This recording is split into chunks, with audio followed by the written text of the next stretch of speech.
Hello, everyone. This is Suzanne at the Gospel Truth. How has everyone been? Oh, it's been crazy around here. Ever since my surgery on April 30th. Wow. The month of May was quite drastic for me. As you well know, I told you all about that. But I am going to physical therapy. I'm coming along nicely. I'm still in pain in my shoulder, but I can lift it like this, like yay.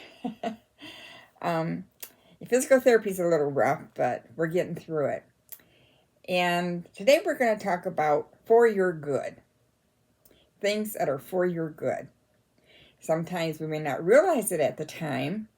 Things that we're going through in life and thinking, how can this possibly be for my good? Are you kidding me? But we have to remember we have a God who loves us, a Savior who died for us, and He's coming back again for us. Exciting times, exciting times. Yes, indeed. We made a decision, and yes, we finally did it. We got a dog. He's 5 years old. His name's Samson. We call him Sam for short. Wonderful dog. Ron's out taking him for a walk right now. He's been with us for a week now. It was a week yesterday that we adopted him. We had to go all the way to Westland, which is about a little over an hour away from us, which was kind of strange because we had gone to one shelter near us and they didn't have any dog that fit us. And so we looked up another shelter near us and we went there and that location was closed. So the closest one to us was in Westland. And so I looked at my husband. We were both tired and hurting. And I said, well, what do you think? He said, I don't care. So we drove all the way to Westland. Halfway there thinking, was this a mistake? We finally arrived. We looked at the dogs. And we finally saw Sam. And what a delight he has been. He fits our house perfectly. And we are just loving him to pieces. He's 5 years old and he's just such a delight. I will be attaching a video to this one so that you can see him playing. He loves to play. He loves his toys that he's got. He's still learning some things, which is understandable, but we are just delighted with him. So hold on one second. I see they're coming. I'm going to close this door for a minute. Because Sam comes in, he comes looking for me, which isn't a bad thing, but, sometimes you have to just stay back. All right, let's get started with our lesson for today. For our good, Hebrews 12:10. Let's look that verse up real quick here. All right, Hebrews 12:10. Here we go. For they indeed for a few days chastened us, as seemed best to them, but He for our profit, that we may be partakers of His holiness. Now no chastening seems to be joyful at the present, but grievous. Nevertheless, afterward it yields the peaceable fruit of righteousness to those who have been trained by it. I think I've been trained by it. How about you? I'm still being trained by it. All right, let's get into our devotion for today.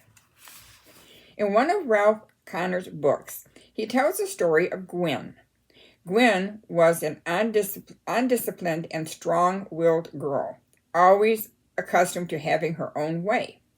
One day she had a terrible accident that crippled her for life, leading her to become even more rebellious. Once, while in a complaining mood, she was visited by a local sky pilot or mountaineer missionary.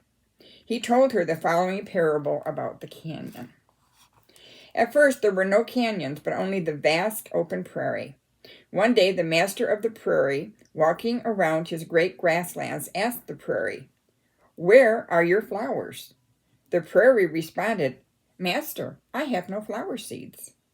The master then spoke to the birds, and they brought seeds of every kind of flower, scattering them far and wide. Soon the prairie bloomed with crocuses, roses, yellow buttercups, wild sunflowers, and red lilies all summer long. When the master saw the flowers, he was pleased. But he failed to see his favorites and asked the prairie, "Where are the clematis, columbium, violets, wildflowers, ferns, and the flowering shrubs?" So once again he spoke to the birds, and again they brought all the seeds and spread them far and wide.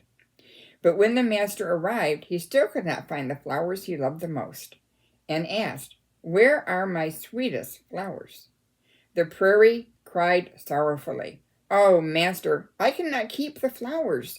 The winds sweep fiercely across me, and the sun beats down upon my breast, and they simply wither up and blow away." Then the master spoke to the lightning, and with one swift bolt, the lightning split the prairie through its heart. The prairie reeled and groaned in agony, and for many days bitterly complained about its dark, jagged, and gaping wound. But the river poured its water through the chasm, bringing rich, dark soil with it. Once again the birds brought seeds and scattered them in the canyon. After a long time, the rough rocks were adorned with soft mosses and trailing vines, and all the secluded cliffs were draped with clematis and columbium. Giant elms raised their huge limbs high into the sunlight, while at their feet small cedars and balsam firs clustered together. Everywhere violets and maidenhair ferns grew and bloomed until the canyon became the master's favorite place for rest, peace, and joy. Then the sky pilot said to her, "The fruit, or flowers, of the Spirit are love, joy, peace, patience, kindness, gentleness, and some of those grow only in the canyon." Gwen softly asked, "Which are the canyon flowers?" The missionary answered, "Patience, kindness, and gentleness. Yet even though love, joy, and peace may bloom in the open spaces, the blossom is never as beautiful or the perfume as fragrant as when they are found blooming in the canyon."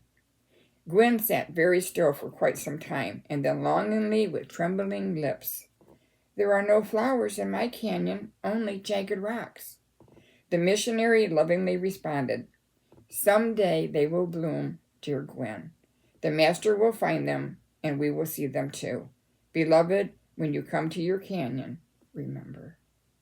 Isn't that a great devotional? So, for these fruits of the Spirit, love, joy, peace, patience, kindness, gentleness, they take time to cultivate and to grow the way they should in us. And we're going to have some times where we're going to have a dry valley. We're going to have that desert. We're going to have that oasis, where, that refreshing water. And I think patience is one that a lot of us have to work on, because we want to be better now. We want to be thinner now. We want to be able to do things we used to do, and we want it back now. And sometimes some of those things will never come back, and we have to learn to be content with the state that we're in. We have to maybe make peace with our chronic pain issues. Say, okay, I know this is the issue I have. I know who's behind it is Satan. Am I going to let him steal my joy? Absolutely not. Don't ever let Satan steal your joy. Better days are coming. And if they don't come, and some things have to be the way they are, which we don't understand those mysterious things of God, like, why, God, this is such a simple thing for you to do. But God is pruning us.